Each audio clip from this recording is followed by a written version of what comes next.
अस्सलाम वालेकुम वरहमतुल्लाहि वबरकातुहू। दोस्तों, आउं आहियां अली हसन अब्बासी।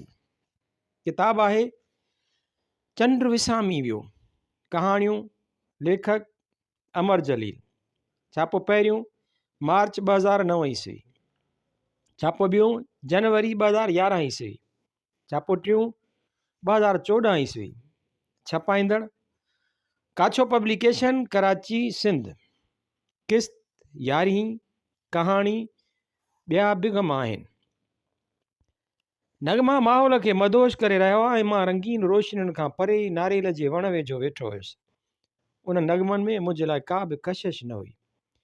उन रंगीन बल्बनि जे झालरुनि में मुंहिंजे लाइ का बि दिलफरे बि न हुई। छो जो मां तनहा हुउसि, छो जो मुंहिंजो को बि साथी न हो। लापरवाह टहकनि ऐं मुस्कुराहटुनि जे माहौल में फ़क़ति मां ई हुयुसि जंहिंजे दिलि में दर्दु हो, जंहिंजे रूह जे गहराइनि में माज़ीअ जे यादुनि जा नासूर रची रहिया हुआ। कुझु पर भरो लान जी साई छबर ते कलब जा मर्द ऐं औरतूं रक़्स में महू हुआ। संदन अखियुनि में आरज़ी मोहबत जा पैगाम ऐं वक़्ती चाहत जी चमक हुई। पर मुंहिंजनि पिंबड़ियुनि में तशना तमन्नाउनि ऐं दिलि ख़राश महरूमीअ जा लुड़क तरी रहिया हुआ।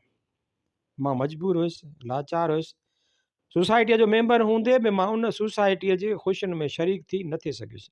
ऐं मूं सोचियो त हर फैशनेबल सोसाइटीअ जो फ़र्ज़ु आहे त मजबूर मेंबरनि खे भुलाए छॾे। उहा त मॉडर्न सोसाइटीअ जी आदत आहे त कुदरत ऐं दुनिया वारनि जे सताइरनि खे फ़रामोश करे छॾे। ऐं मूंखे पिणु सभिनी विसारे छॾियो। मुंहिंजा साथी मूंखां मुंहुं मोड़े चुका हुआ ऐं हींअर मां अकेलो हुयुसि, तनहा हुयुसि, मुल्क खां महरूम ऐं टहकनि खां ख़ाली। ऐं रहिजी वियो हो मूं वटि फ़क़ति दिलि जो दर्द ऐं रूह जा ज़ख़्म। मां हिते वेही सघां थी? मुंहिंजनि ख़्यालनि खे कंहिं मुंतशिर करे छॾियो ऐं मूं थकल निगाहूं मथे खयूं। हूअ मुंहिंजे जवाब जो इंतज़ारु करण बिना टेबल जे ॿिए तरफ़ रखियल कुर्सीअ ते वेही रही। तव्हांजो को बि साथी कोन्हे? हिन पुछियो। हिन जो अधु चहिरो रंगीन रोशनीअ में बेहदि हसीन नज़र अची रहियो हो। तव्हां तनहा आहियो? हिन पर्स टेबल ते उछलाए छॾियो ऐं मुंहुं मोड़े ऑक्स्ट्रा ॾांहुं निहारण लॻी। कटियल वार संदसि कुल्हनि ते परेशान थी विया ऐं ॿिए लम्हे हिन जॾहिं वरी मूं ॾांहुं निहारियो त संदसि चहिरो वारनि जे हल्के में हो ऐं वारनि जे विथियुनि मां संदसि कंवल जहिड़ा सफ़ेद गल मोतीअ जे मुखड़ियुनि खां वधीक हसीन नज़र आया। मां संदसि बेपनाह हुस्न ॾिसणु लॻुसि। हिन मुंहिंजी अखियुनि में निहारियो। तव्हां उदास आहियो? मूं नज़रूं झुकाए छॾियूं। तव्हांजे चहिरे मां दिली अज़तराब ज़ाहिर थी रहियो आहे। मूं खेसि जवाबु न ॾिनो ऐं तव्हांजी अखियुनि में उहो टेबल ते पंहिंजूं मरमरी ॿाहूं टेके अॻिते झुकी आई। तव्हांजी अखियुनि में दर्दो ग़म जूं घटाऊं आहिनि। उहा पंहिंजे शीन आवाज़ सां मुंहिंजा ज़ख़्म खोटे रही हुई। मूंखे मुंहिंजूं मजबूरियूं यादि ॾियारे रही हुई ऐं मूंखे अहसासु ॾियारे रही हुई त मां दुनिया जो सभ खां वधीक बदनसीब इंसानु आहियां। हिन शायदि मुंहिंजी अखियुनि में तरंदड़ लुड़क ॾिसी वरिता ऐं पोइ ॻाल्हियुनि जो रुख मटाइण ख़ातिर चयाईं, अॼु मेंबर हॉलीडे मूड में आहिनि। दिलि ते जबर करे कुमायल चपनि ते मुर्क आणी पियमि। हिन दिलफ़रेब अदा सां वार संवारींदे वरी चयो, ऐं तंबोला खां पोइ घणा ग़ैर मेंबर पिणु आख़िरी रक़्स लाइ तरसी पिया आहिनि। मूं पोयां वेंदड़ वेटर खे हथ जो इशारो कयो ऐं ॿिनि गुलाबी चपनि चयो, मां काफ़ी पीअंदसि। मूं वेटर खे ॿीहर इशारो कयो ऐं पोइ जॾहिं वेटर असां लाइ काफ़ी ऐं सैंडविच खणी आयो त हिन ॿई कप पाण ॾांहुं सोरे वरिता। काफ़ीअ में क्रीम मिलाईंदे हिन पंहिंजो तारुफ़ु करायो, मुंहिंजो नालो नरगिस आहे। मूं खेसि ॾिसी वरी नज़रूं झुकाए छॾियूं। शाहिदा जे शादीअ में शिरकत करण लाइ लाहौर खां आई आहियां, काफ़ीअ में खंडु मिलाईंदे चयाईं। संदसि इसरार ते 15 ॾींहं अॻु हली आई आहियां। ऐं पोइ जॾहिं कप मूं ॾांहुं वधायाईं त ओचितो साड़ीअ जो पलउ संदसि कुल्हे तां खिसकी वियो। संदसि वधंदड़ कप खे हल्को छुलको आयो। संदसि चप अधु खुलियल ऐं आलाए रहिया ऐं कुर्बत जे अहसास जा हज़ारें जज़्बा संदसि नेणनि में उभरी वरी मिटिजी विया। असां ॿिन्हिनि जूं नज़रूं साॻिए लम्हे मिली वरी झुकी वयूं ऐं हिन कोप मुंहिंजे अॻियां रखी छॾियो। साड़ीअ जो पलांद दुरुस्त कंदे चयाईं, इन किल में ईंदे शायदि 10 ॾींहं थिया अथव। मूं काफ़ीअ जो ढुक भरियो ऐं तलख़ी निड़ीअ में फहिलिजी वई। मिठाण त ठीकु आहे न। मूं इक़रार में कंध खे खम ॾेई ॿियो ढुक भरियो। कुझु देरि ख़ामोशी रही। शायदा बि त हिन क्लब जी मेंबर आहे। नरगिस ॻाल्हाइण लाइ मौज़ू तलाश कयो। मूं वरी बि आहिस्ते कंध खे खम ॾिनो। तव्हांखे सुञाणो था? मूं वरी बि इक़रार में कंधु लोॾियो।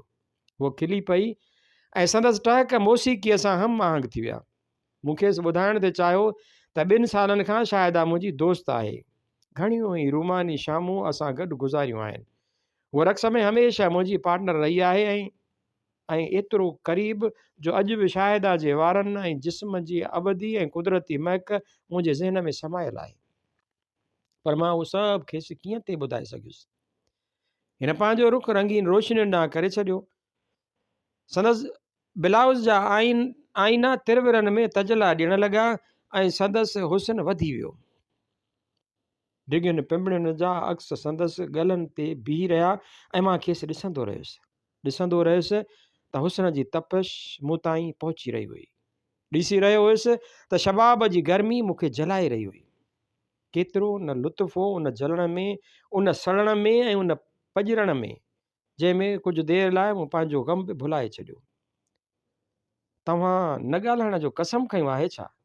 हिन ओचितो सवाल कयो।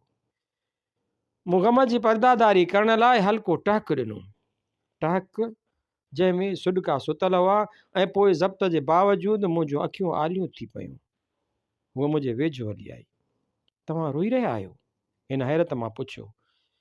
मूं कोट जे बांह सां अखियूं उघी छॾियूं। तव्हां बेहद दुखी आहियो, हिन सरापा हमदर्द थी चयो। को अलमियो दास्तान अव्हां सां वाबस्ता आहे? मां टेबल ते अॻिते झुकी आयुसि। हिकु अजनबी औरत खे पंहिंजो राज़ ॿुधाइण में शायदि तव्हांखे आर आहे। मूं पुरनम निगाहनि सां संदसि नीरनि अखियुनि में निहारियो। हमदर्दीअ जा हर्फ़ मूंखे अंदरि ई अंदरि तड़पाए रहिया हुआ। पर मां केतिरो न मजबूर हुयुसि, केतिरो न लाचार हुयुसि, केतिरो न नाक़िस हुयुसि। मूं वटि चवण लाइ घणो ई कुझु हुयो। मूंखे ॿुधाइण ते चाहियो त मां कुदरत जो सतायल ऐं दुनिया जो ठुकरायल आहियां। मां दिलसोज़ मजबूरीअ जो मारियल आहियां। मुंहिंजो को बि साथी कोन्हे। हिन तनाईअ ऐं अकेलाईअ में मुंहिंजो को बि दोस्त कोन्हे। पर मां खेसि कुझु बि ॿुधाए न सघियुसि। तव्हां कॾहिं मोहबत कई आहे? हिन ओचितो तकल्लुफ़ जूं हदूं टपंदे पुछियो। मूं कंधु इनकार में लोॾियो। कूड़? हिन हिकदमि चयो। तव्हांजी शख़्सियत मां नाकाम मोहबत जो अंदाज़ो लॻाइणु मुश्किल कोन्हे। तव्हां ज़रूरु धोखो खाधो आहे। मूं आकाश में सफ़र कंदड़ चंड ॾांहुं ॾिठो। चंड उदास हो। संदसि चांडोकी ज़र्द हुई। संदसि दाग़ निमाया हो ऐं सितारनि जे झरमट में को बि संदसि साथी न हो। मोहबत जी इंतिहा जुदाई आहे, नरगिस ख़ाली कोप सासर ते रखंदे चयो। ऐं पोइ हिकदमि आख़िरी रक़्स लाइ ऑर्केस्ट्रा जा सुर बुलंद थिया। उहा बीठी ऐं वार संवारींदे शिकायत आमेज़ लहजे में पुछियाईं, रक़्स में तव्हां मुंहिंजो साथ न ॾींदा? संदसि आवाज़ में कशिश हुई, दावत हुई ऐं मानूसियत हुई। मां उथी अची हिन जे साम्हूं बीठुसि। मूं संदसि अखियुनि में निहारियो। हया जूं हज़ारे लीकूं संदसि चहिरे ते उभरी वरी गुम थी वयूं। संदसि अखियुनि में तलाश हुई, जुस्तजू हुई ऐं हिकु साथीअ जी ॻोल्हा हुई जंहिंसां उहो शाम जी चांहि पी सघे, जंहिंसां वक़्ती उल्फत करे सघे, जंहिंसां मसनूई मोहबत करे सघे। उन आरज़ी ख़ुशीअ में कुझु देरि आराम बि आहे ऐं ज़िंदगीअ जे तल्ख़ हक़ीक़तुनि खां फ़रार बि। उन फ़रेब जो नालो आहे मॉडर्न सोसाइटी। तव्हांजी टाइ जी गिरह बि दुरुस्त कोन्हे। हिन आहिस्ते चयो ऐं मूं खेसि बांह खां वठी पंहिंजे क़रीब करे छॾियो। एतिरी लापरवाही तव्हांखे ज़िंदगीअ खां बदिल करे छॾींदी। हिन पंहिंजो जिस्म मुंहिंजी गिरफ़्त मां छॾाईंदे वरी चयो, ऐं ज़िंदगी कुदरत जो अतियो आहे। तव्हांखे अमानत जो ख़्यालु रखणु घुरिजे। हाल ॾांहुं वेंदे मूं महसूसु कयो त हूअ मुंहिंजी मुसलसल ख़ामोशीअ खां बेज़ार थी चुकी हुई। असांजे पहुचण खां अॻु आख़िरी रक़्स शुरू थी चुको हो ऐं असां बि जोड़नि सां शामिल थी वियासीं। रक़्स जे दौरान नरगिस पुछियो, तव्हां शाहिदा खे चङी तरह सुञाणो था? मूं कंध सां हाउ कई। दर्द, ग़म, मजबूरी ऐं महरूमीअ जो अहसासु कुझु देरि लाइ मुंहिंजे ज़हन मां निकिरी वियो। फ़ख्र जो जज़्बो मायूसीअ ते ग़ालिबु पवंदो वियो, छो जो उन राति जी सभ खां हसीन औरत मुंहिंजी ॿाहुनि में हुई। चंड मुंहिंजे दामन में हो ऐं सितारा रश्क करे रहिया हुआ।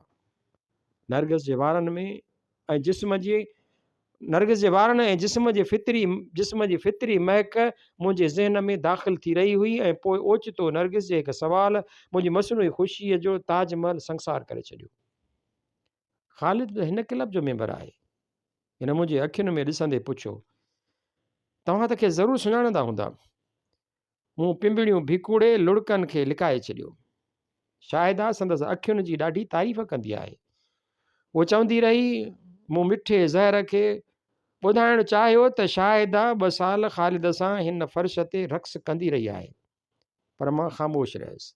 मूं खेसि कुमायल गुल जे बारे में कुझु न ॿुधायो। ॿुधो अथमि त फ़ालिज खां पोइ संदसि ज़ुबान बंदि थी वई आहे। हिन आख़िरी नश्तर हयूं। मूंखे बि त ॾेखारियो न। ख़ालिद संदसि ॻाल्हाइण में तंज़ हो। पहिरें वक़्फ़े लाइ साज़ बंदि थी विया। हिन कक थी चयो, आख़िर मां कहिड़े मौज़ूअ ते ॻाल्हायां? तव्हां मुंहिंजी कंहिं ॻाल्हि जो बि त जवाबु नथा ॾियो। वरी बि अखियूं आलियूं थी पियमि ऐं पोइ बालकोनीअ ॾांहुं वेंदे कारीडार में नरगिस मुंहिंजो हथु पंहिंजे हथ में वठंदे चयो, विसारे छॾियो पंहिंजो माज़ी। ऐं बालकोनीअ में मुंहिंजे कुल्हे ते पंहिंजो मुंहुं रखंदे चयाईं, मां तव्हांजी नाकाम मोहबत जी तलाफ़ी कंदसि। कुझु देरि उहा ईअं बीठी रही।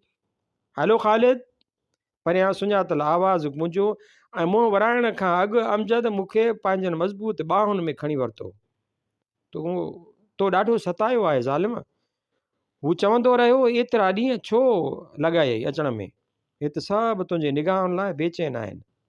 ऐं पोइ जॾहिं अमजद मूंखे पंहिंजी गिरफ़्त मां आज़ादु कयो त मूं हिकदमि मुंहुं वराए नरगिस ॾांहुं ॾिठो, पर हूअ वञी चुकी हुई।